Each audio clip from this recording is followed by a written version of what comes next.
오늘도 주의 전에 나오신 여러분들을 통해서 하나님께서 큰 은혜를 베푸실 줄로 믿습니다. 가정의 달 5월을 맞이해서 행복이 있는 삶이라고 하는 주제를 가지고 말씀을 나누고 있습니다. 어떻게 우리가 가정을 이끌어 가야 행복한 가정을 이룰 수 있을까? 그리고 우리 특별히 진실에 속한 성도들의 가정들이 하나님이 또 기뻐하시는 행복한 가정을 이루어야 되는데, 그러기 위해서는 우리가 어떠한 가정을 이루어야 될 것인가, 이런 말씀들을 나누고 있습니다. 첫째는 우리 자녀들에게 우리가 무슨 유산을 남겨줄 것인가 라는 말씀을 통해서 많은 것들이 있지만 신앙의 유산을 남기는 게 너무 소중하다라는 말씀을 드렸고요. 그리고 행복한 가정을 이루기 위해서 어떤 가정이어야 되는가? 첫째는 하나님 앞에 있는 가정이어야 된다. 두 번째는 하나님을 경외하는 가정이어야 된다라는 말씀을 드렸고, 또 지난주는 성령 강림 주일이라 성령 강림 주일에 대한 말씀을 나누었고요. 오늘은 행복한 가정을 이루는 마지막 말씀으로 여호와께서 세우시는 가정, 이러한 가정이 행복한 가정이다라는 관점에서 오늘 좀 말씀을 나누려고 합니다. 가와만사성이라는 말이 있습니다. 가정이 화목해야 만사가 잘 된다는 말이죠. 거꾸로 말하면 가정이 불화하면 되는 일이 없다는 것입니다. 모든 사람들이 행복하기를 원하죠. 행복하게 살기를 원합니다. 여러분 가정도 마찬가지예요. 우리 가정이 행복했으면 좋겠잖아요. 그죠? 우리 아이들이 행복하게 살았으면 좋겠고, 우리 부모님들이 정말 행복한 노후를 보내면서 행복하게 사셨으면 좋겠고, 그런데 이 행복하게 살아가는 것이 하나님의 뜻이라는 겁니다. 하나님께서는 하나님이 주신 가정, 하나님이 주신 하나님의 자녀들이 행복하게 살기를 원하신다고 하는 것입니다. 그런데 우리가 실제로 살아가는 삶은 그렇지 않은 일들이 많아요. 근데 왜 행복한 가정을 이루지 못하고 왜 우리가 행복한 삶을 살아가지 못할까? 출발점이 어긋나서 출발하기 때문에 그렇습니다. 가정들을 보면은 부모가 자녀들에게 참 많은 투자를 합니다. 태어남과 동시부터 시작을 해서 장가를 보내고 시집을 보내고 난 다음까지도 애프터 서비스를 하는 거예요. 반찬 해줘야 되고, 또 힘들다면 또 도와줘야 되고, 이 어디가 끝인지 모를 정도로 이 자녀들에게 온갖 투자를 하죠. 그런데 이 투자하는 마음에 어떤 생각을 가져야 될 것인가가 굉장히 중요합니다. 그 깊은 이면에 가면은 위험한 요소가 한두 가지가 있어요. 첫째는 이 부모가 자기가 이루지 못한 것을 이 자녀를 통해서 이루고자 하는 욕망이 있는 거예요. 이게 위험한 겁니다. 또 한 가지는 이 자녀가 내 소유라고 생각하는 거예요. 내 것이기 때문에 내가 온갖 투자를 해서 이 자녀가 잘 되게 만들어야 된다라는 이런 생각이 가지고 있는 겁니다. 어떻게 보면 세상 인간적으로 생각하면 맞는 거죠. 그죠? 내가 못한 거 이 딸을 꿈에서 이루고 싶잖아요. 내가 옛날에 뭐 좀 해보고 싶었는데 못하면은 그 아들이요, 그 길을 걸어가기를 위해서 막 종용해요, 부모들이. 그리고 이 아이들을 가끔 투자하고 양육하고 또 기르는 과정을 보면 이게 내 것이라는 이런 소유욕을 가지고 자녀들을 키울 때가 있단 말입니다.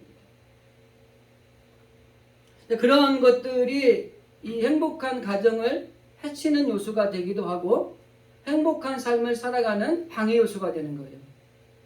부모에게도 방해 요소가 되지만 자녀들에게도 그게 행복한 삶을 살아가는데 방해 요소가 될 수 있다는 거예요. 자녀도 가야 될 길이 있고 자기들이 가진 꿈이 있는데 부모에 의해서 억지로 가야 되는 인생이 있다면 이게 불행한 겁니다. 우리가 조금 더 큰 차원에서 뒤에 가서 말씀을 드리겠지만, 자식은 여호와의 기업이요 태의 열매는 상급이라고 분명히 하나님이 말씀을 하셨는데, 내 것이라고 생각하는 잘못된 인식에서 그 사고가 행복을 오히려 불행하게 만드는 그 지름길이 될 수도 있다고 하는 것이죠. 그래서 사람이 행복하게 살아가는 그 가운데 성공도 있는 것입니다. 가정이 행복해야 밖에 나가서 일하는 사람들의 성공도 보장이 되는 거예요. 그래서 가정이 화목하면 모든 만사가 잘 된다는 이 가와만사성이라는 말이 어떻게 보면 우리에게 굉장히 귀한 말이라고 하는 것입니다. 우리가 예수를 왜 믿죠? 여러분, 예수 왜 믿습니까? 그러면 첫 번째 이야기하는 게 천국에 가려고요. 이렇게 이런 얘기 많이 하죠. 그죠? 예수 믿는 사람들 천국 가려고 뭐 하나님 나라에 들어가기 위해서 믿는 거 맞죠? 그리고 또 한 가지 얘기가 뭐냐면 복 받으려고. 그러니까 예수를 믿으면 복을 받는다는 걸 알아요. 근데 여러분, 세상에서 말하는 복의 기복신앙이라고 하는 걸 우리가 종종 이야기하잖아요. 여러분, 하나님을 믿음으로 우리에게 주시는 복은요, 세상이 주는 복과는 다른 복입니다. 근데 우리가 예수를 믿으면서 복을 받기를 기대하면서 하나님이 주시는 복을 받기를 기대하는 게 아니라 세상의 복을 누리기를 기대하며 살아가는 거예요. 그러니까 복을 받는 건 맞는데 어떤 복을 받으려고 하느냐에 차이가 있는 겁니다. 그래서 예수를 믿는 목적이 이 복을 받는 데 있어서 세상적으로 잘 되는 데 있는 게 아니라 내가 인생을 살아가는 데 있어 참된 행복을 가지고 살아가는 것이 복이라는 것을 우리가 깨달아야 되는 것이죠. 그래서 우리가 행복하게 살아간다라고 하는 것은 첫째는 하나님의 뜻을 이루는 것입니다. 왜? 하나님이 우리를 가정을 주시고 하나님 우리를 택하실 때 우리가 행복하게 살기를 하나님이 원하셨기 때문에 저와 여러분의 가정이 행복하고 우리가 행복한 삶을 살아간다면 첫째는 하나님의 뜻을 이루시는 거예요. 두 번째는 하나님께 영광을 돌리는 것입니다. 그리고 세 번째는 하나님이 기뻐하시는 일을 하고 있는 것이에요. 그래서 우리는 이 땅에 살아가면서 행복을 누리고 살아갈 자격을 가진 사람들이라고 하는 것입니다. 하나님은 우리가 행복하게 살기를 원하신다고 하는 것입니다. 그래서 행복한 삶을 살아가게 하기 위해서 이 가정이라고 하는 기관과 교회라고 하는 기관을 두신 거예요. 이 기관을 통해서 한마디로 요약하면 모든 행복의 근원은 가정의 행복에서 이루어진다고 하는 것입니다. 가정이 행복하고 교회 생활이 행복하면 그 사람의 삶은 행복한 삶을 살아갈 수 있다고 하는 것이에요. 그래서 가정의 행복은 물질보다도 중요하고요, 명예보다도 중요하고 그 어느 것보다도 가정의 행복이 중요한 겁니다. 그래서 우리는 가정의 행복을 이루는 데 있어서 최선을 다해야 되는 것이죠. 그러면 어떻게 하나님이 세우시는 행복한 가정을 이룰 수 있을까요? 이것을 오늘 본론적으로 좀 말씀을 드리려고 합니다. 오늘 본문의 말씀에 시편 127편의 그 표제를 보면 솔로몬의 시라는 표제가 이렇게 붙어 있습니다. 이 말은 뭐냐면 이 시편은 솔로몬이 쓴 시라는 거예요. 근데 이 솔로몬이 이 127편에서 한마디로 요약해서 강조하는 건 뭐냐면 세상의 부귀 영화보다도 더 소중한 것이 있다면 그것은 가정이다. 이거를 결론적으로 말하는 겁니다. 여러분, 세상에서 최고의 부귀 영화를 누렸던 사람이 솔로몬입니다. 그 솔로몬이 모든 걸 누려보고 나서 결론적으로 내린 핵심 중에 하나는 뭐냐면 가정이 제일 소중하다라는 것을 결론으로 내린 거예요. 그러니까 오늘날 이 시대를 살아가는 저와 여러분도 우리의 가정이 얼마나 소중한 것인가를 분명히 깨닫고 이 가정이 행복한 가정을 이루기 위해서 우리가 최선을 다해야 된다고 하는 것입니다. 자, 그러면 행복한 가정은 어떻게 만들어질 것인가? 오늘 본문의 말씀을 중심으로 몇 가지만 좀 살펴보도록 하겠습니다. 1절 말씀을 보면은 여호와께서 집을 세우지 아니하시면 세우는 자의 수고가 헛되고 여호와께서 성을 지키지 아니하시면 파수꾼의 깨어 있음이 헛되도다. 이렇게 말합니다. 이 말씀은 뭐냐면 하나님이 세우시는 행복한 가정을 이루는데 첫 번째는 하나님이 지켜주셔야 된다는 거예요. 우리의 수고와 노력으로 우리의 가정이 행복해지는 것이 아니라 하나님이 지켜주실 때에 우리 가정이 행복한 가정이 될 수 있다고 하는 것입니다. 여러분, 잘 생각해 보십시오. 우리가 하나님이 가정을 세우지 아니하시면 세우는 자의 수고가 헛되다. 성경은 이렇게 말하고 있습니다. 그러니까 우리가 아무리 수고하고 노력하고 애를 써도 행복한 가정을 이룬다는 것은 헛된 것일 수 있다고 하는 것입니다. 그렇다면 행복한 가정을 이루는데 우리는 아무것도 안 해야 됩니까? 하나님이 세우시면 되는 거니까 우리는 노력도 안 하고 수고도 안 해야 되는 겁니까? 아니에요. 그렇지 않습니다. 우리의 수고와 노력이 하나님의 도우심과 지키심과 합쳐질 때에 거기에 놀라운 시너지 효과로 인해서 행복한 가정이 이루어지는 거예요.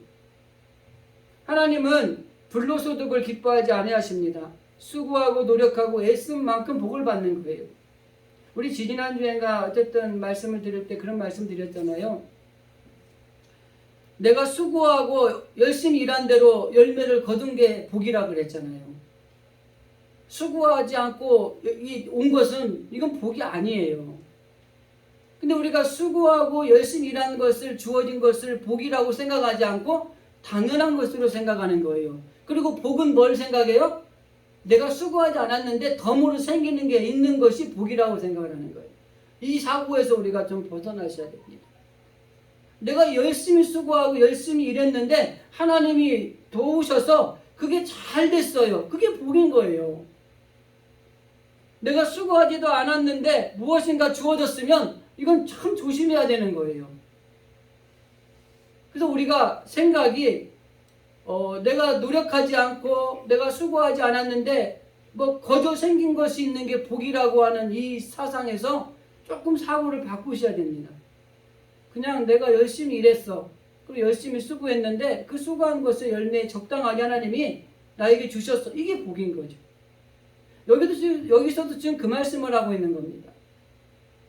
결과적으로 오늘 본문의 주인공인 시인의 고백은 뭐냐면 우리의 노력과 우리의 어떠한 수고보다 하나님의 인도하심이 더 필요하기 때문에 나는 하나님을 의지하는 삶을 살아가겠다는 겸손한 고백을 하고 있는 것입니다. 여러분, 우리가 아는 것처럼 이 솔로몬은 이 왕궁을 짓는데 그리고 여기 성전을 짓는데 20년이라는 이 건축을 했던 왕이에요. 그래서 이 건축한 거에 대해서 집을 세우는 거에 대해서는요 도사입니다. 그런데 그런 사람이 지금 뭐라고 말하고 있어요? 이 성전도 그렇고 가정도 그렇고 하나님이 세워주지 아니하시면 세우는 자의 수고가 헛되고 하나님이 지켜주시지 않으면 파수꾼의 경성함도 헛되다 이렇게 말하고 있는 겁니다. 솔로몬이라고 하는 사람이 모든 부귀영화를 누리고 모든 지혜를 가지고 살았던 사람이 결론적으로 내릴 때에 이 모든 것이 헛되다. 그리고 정말 소중한 건 가정이다 라고 말씀을 하고 있다고 하는 것입니다.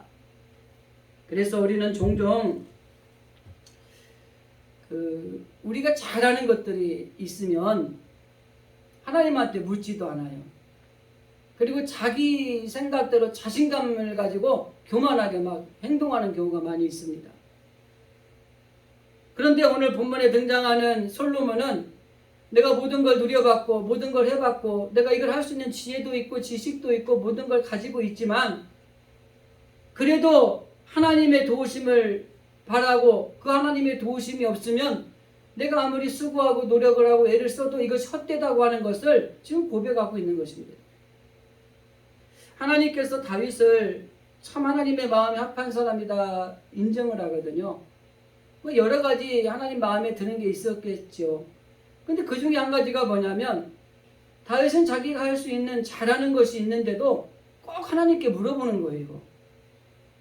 전쟁에 대해서는 다윗만큼 전쟁을 잘하는 사람이 없는데 전쟁에 나갈 때마다 하나님 이번에 어떻게 할까요? 그럼 이번에는 이렇게 해라. 작전을 알려주시는 거예요. 그럼 네, 하나님 그렇게 할게요. 하나님 이번에 어떻게 할까요?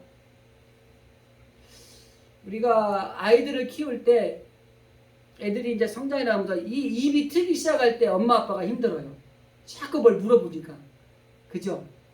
근데 이 입이 트여질 때 물어보던 귀찮은 것이 행복한 거라는 언제 깨닫냐면 사춘기 지나가면 한마디도 안 해요. 묻지도 않고 따지지도 않고 자기 막 묵묵하게 있는 거예요. 그죠?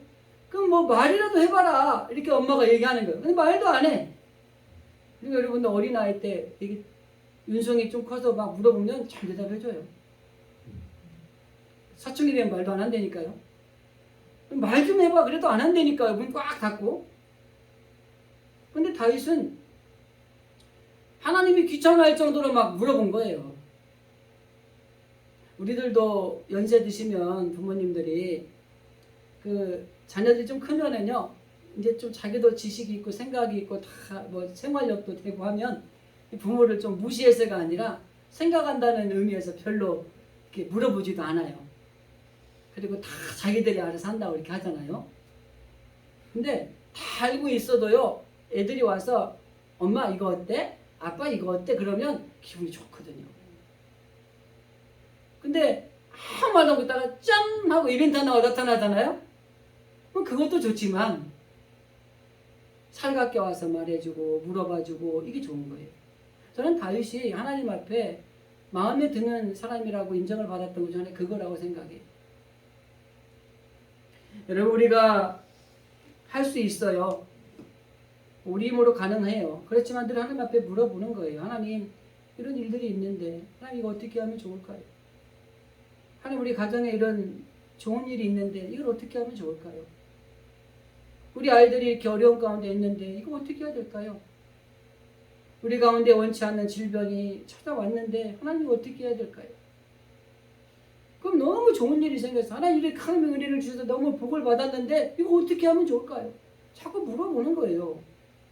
그럼 하나님이 기뻐하시는 거예요.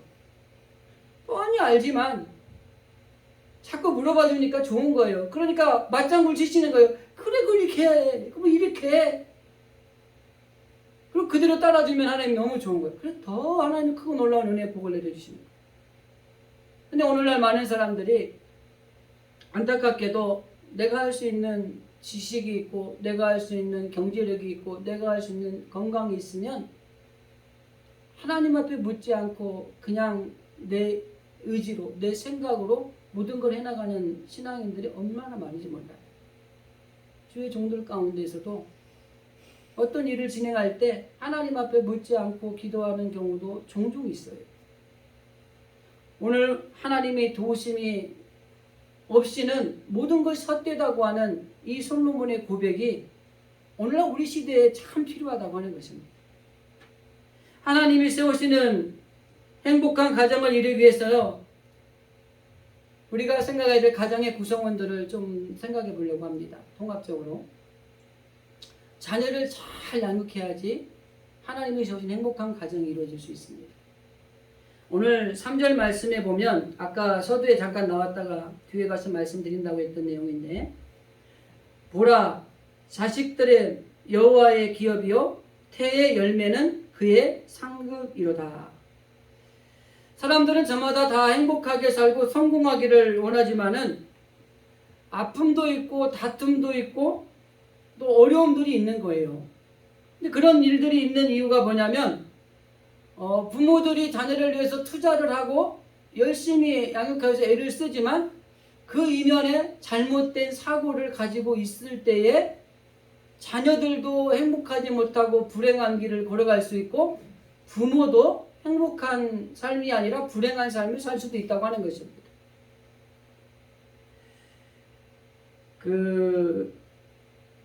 여기 말씀대로 표현을 하면은 내 자식은 하나님께서 나에게 맡겨주신 하나님의 자녀입니다.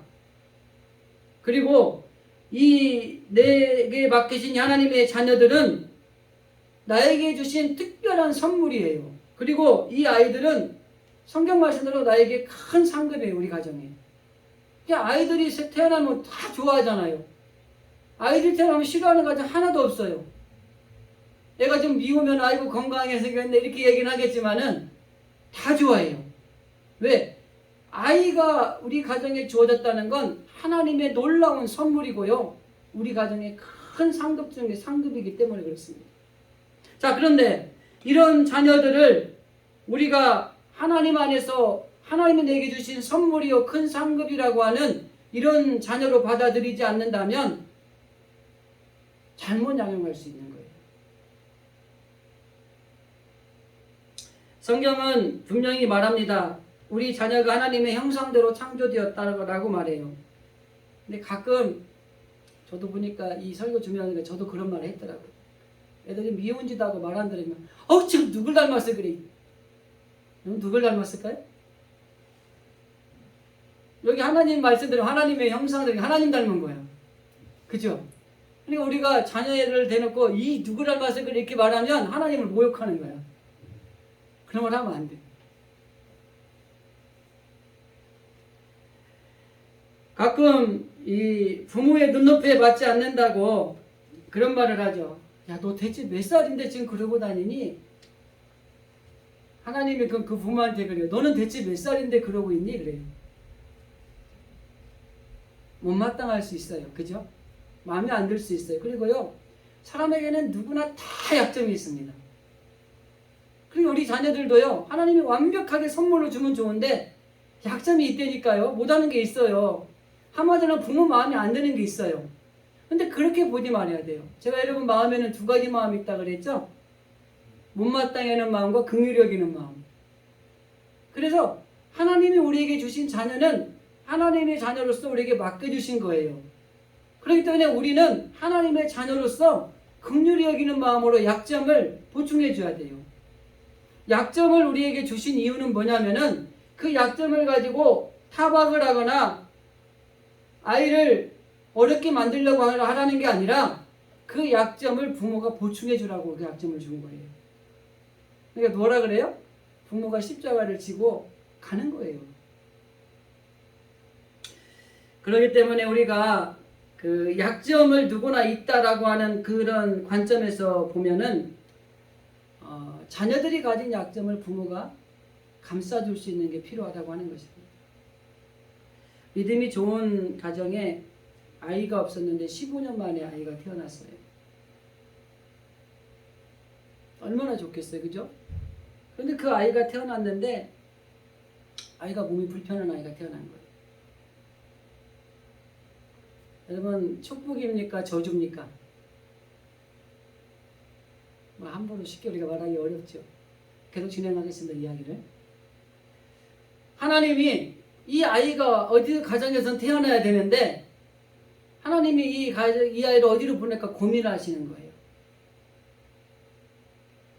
고민을 하시다가 이 가정에 보내고 이 부부에게 보내면 이 아이를 잘 기르겠구나 해서 보낸 가정이 이 가정이야. 제가 목회하면서 이 부모님이 장애 아를 둔 가정들을 신방하는 경우가 참 많이 있었어요.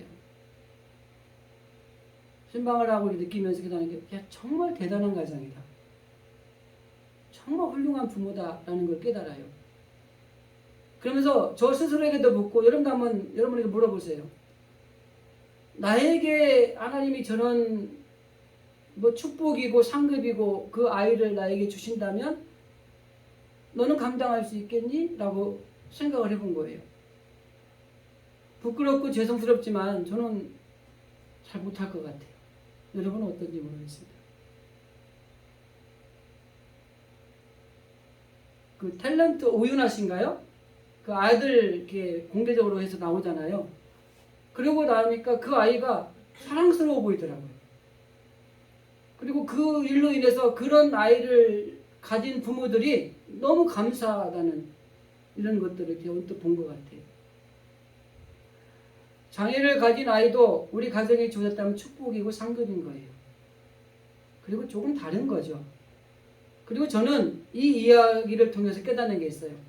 하나님께서 정말 그런 아이를 그 가정에 주신다면 그 가정이 잘 양육할 수 있기 때문에 보낸 것 같아요.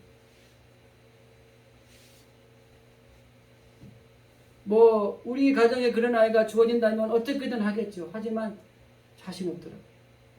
물론 그 부모들은 눈물 쏟아가며 하나님 앞에 기도하며 그 아이들을 키웁니다. 매번 가서 신방하면 눈물로 흘리는 거예요. 힘들죠.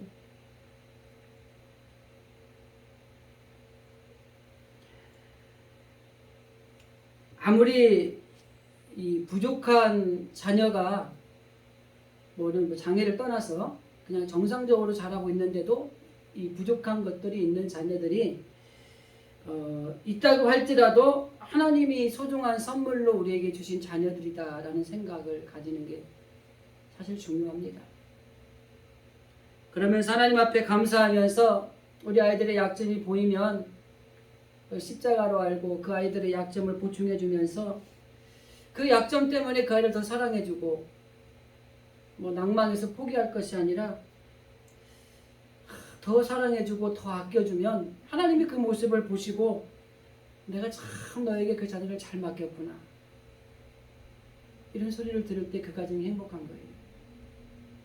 하나님이 아마 가정마다 판단을 하고 계신지 모르겠습니다만 여러분의 가정에 하나님이 자녀를 주셔서 세월이 흐른다면 하나님 우리의 가정을 판단하신다면 내가 저 가정의 자녀를 정말 잘 맡겼구나 이렇게 칭찬받는 판단을 받을지 내가 실수했구나 잘못 맡겼구나 그런 가정이 될지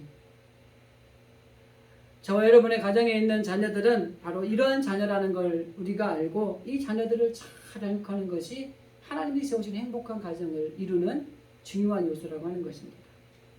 자, 세 번째는 이제 자녀 얘기했으니까 부모 얘기를 좀 하겠습니다. 부모가 본이 되어야 한다고 하는 것입니다. 4절 5절 말씀을 보면 젊은 자의 자식은 장사의 수중의 화살 같으니 이것이 그의 화살통에 가득한 자는 복되도다. 그들이 성문에서 그들의 원수와 담판할 때에 수치를 당하지 아니하리더라. 여기 화살통에 화살이 많은 자는 복이 있다 이렇게 말하고 있죠. 그 고대 전쟁에서 아마 우리나라도 마찬가지였을 거예요. 이 화살통에 화살이 든든하게 있으면 좀 당당하죠. 적과 싸울 때 얼마든지 쏠 수 있는 화살이 있다는 게 얼마나 큰 복입니까, 그죠? 근데 여기 자녀를 이 화살로 표현을 하고 가정을 화살통으로 표현을 한 겁니다. 이 가정 안에 하나님이 주신 자녀가 있다는 것 자체가 복이라는 겁니다. 근데 여러분 한번 생각해 봅시다. 화살통에 화살이 아무리 많아도 그 화를 쏘는 궁수가 형편이 없다면 그 화살이 많아도 무슨 의미가 있겠어요, 그죠? 100발을 쐈는데 적을 하나도 못 맞히는 궁수가 있다고 쳐보세요. 그 화살 많으면 뭐예요, 그죠? 단 10개만 있어도 100발 100중으로 쏘면 적을 무너뜨릴 수 있는 이 궁수가 돼야죠.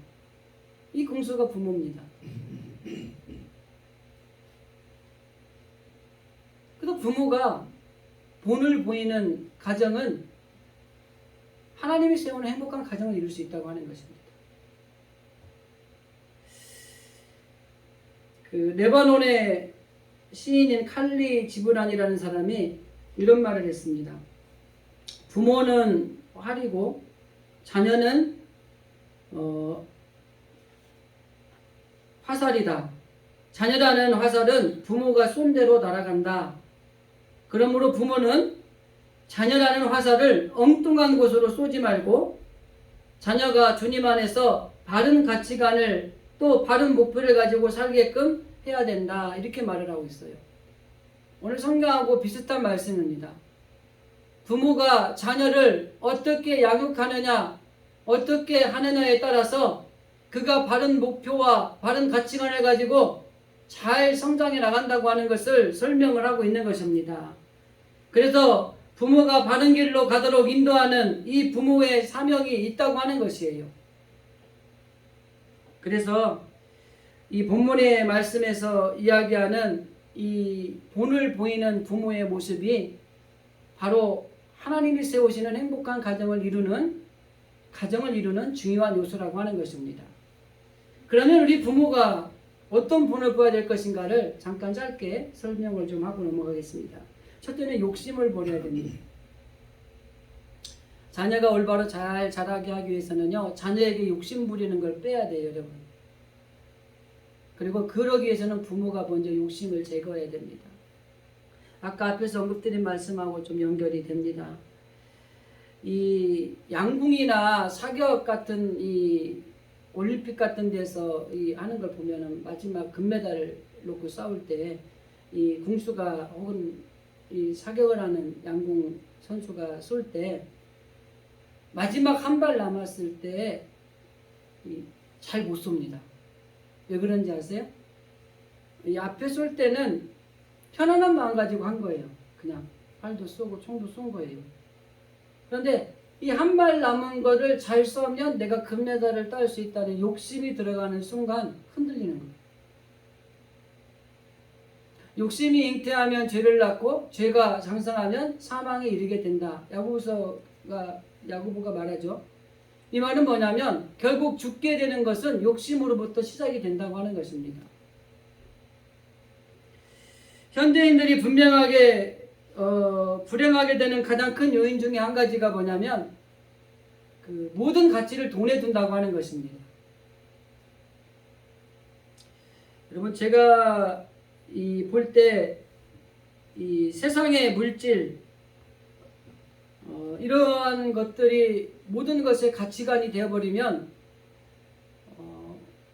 부모도 없고요, 형제도 없고, 또 이거에 갇혀서 행복을 누릴 수가 없는 것입니다. 그렇기 때문에 정말 중요한 것은 바로 우리가 이 돈이라고 하는, 물질이라고 하는 것을 하나님처럼 섬기는 것이 아니라 이것은 우리에게 매우 그냥 필요한 가치라고 하는 것으로 우리가 생각하는 것들이 중요하다고 하는 거예요. 너무 많아도 그렇고 그냥 필요한 만큼 있으면 감사하고, 이게 중요한 것 같아요. 자녀의 행복을 원한다면 우리가 욕심을 제거하는 것부터 해야 된다고 하는 겁니다. 그래서 이론 교육도 필요하지만은 실제적으로 삶에서 선교나 구제나 아니면은 섬김이나 이런 것들을 보여주는 거예요. 그런 것들을 보고 자란 아이들은 하나님이 예비하신 축복의 그 통로의 길을 걸어갈 수 있는 것입니다. 제가 아는 많은 가정의 어떤 가정의 아이가 그 부모가 이 돈에 욕심이 많은 거예요. 그래서 이 아이가 그걸 보고 자란 거예요. 근데 부모가 돈이 많으면 좀 잘 줘서 쓰게 해야 되는데 안 준 거예요. 왜? 부자가 되려면 자녀도 돈 안 줘야 부자 됩니다. 그러니까 이 자녀가 범죄를 한 거예요. 돈에 욕심이 있다 보니까. 그래서 우리가 이게 정말 중요한 거는 뭐예요? 이런 어떤 것이 행복한 것인가를 분명히 인지하는 게 중요하다고 하는 것입니다. 그래서 부모는 정성스럽게 신앙생활을 하는 이런 모습을 보여주면 이 자녀들은 그것을 보고서 부모를 존경하는 것입니다. 부모가 정말 본이 될 만한 어떤 세상에서의 삶을 살아가고 아까 말씀드린 구제나 선교나 이런 일들을 하는 것을 보고 자라면 그런 아이를 자라는 거예요. 술을 먹는 부모 밑에서 자란 아이는 술을 배우게 되어 있습니다. 헌신이나 봉사의 삶을 하는 부모를 보고 자란 아이는 헌신하고 봉사하는 삶을 배우게 되어 있어요. 그래서 부모가 어떤 것을 보여주느냐가 굉장히 중요하다고 하는 것입니다. 그래서 이 자녀가 헌신을 잘 배우고 이 욕심을 배제할 수 있는 능력을 가지게 되면은 이 자녀는 성장에서도 베풀고 행복한 삶을 살아가는 거예요. 더 나아가서 시간이 지나면서 베푸는 손길이 점점 늘어나게 되는 것입니다. 그리고 더 베풀 수 있는 능력을 하나님께서 그에게 허락해 주실 것이라고 하는 것입니다. 그래서 우리는 그 욕심을 버리고 오히려 남에게 베푸는 삶을 살아가는 것들을 보여주는 본이 필요하다고 하는 것입니다. 두 번째는 배우자를 존중하셔야 돼요. 아이들에게 막 뭘 투자해서 잘해주려고 하는 것보다 아이들에게 가장 교육이 잘 되는 게 뭐냐면 엄마 아빠가 서로 사랑하는 모습을 보여주는 거예요.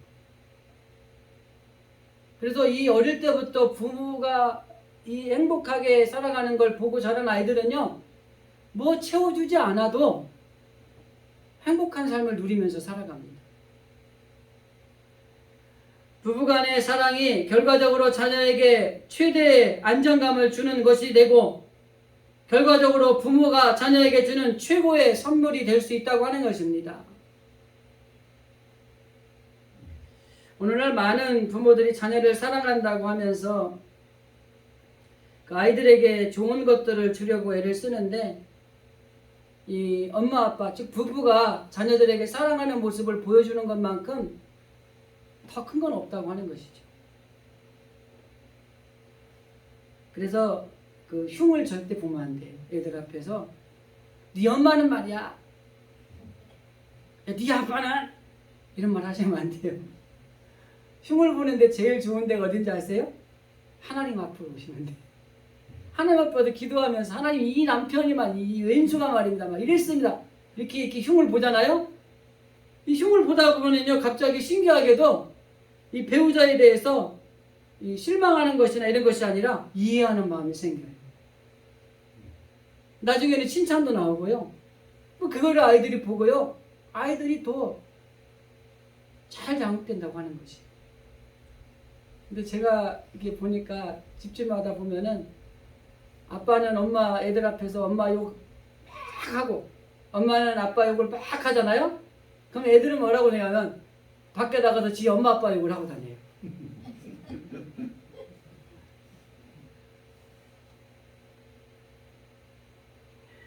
서로 높여주는 부부의 모습을 보고 자란 아이는 다른 거 안 해도 됩니다.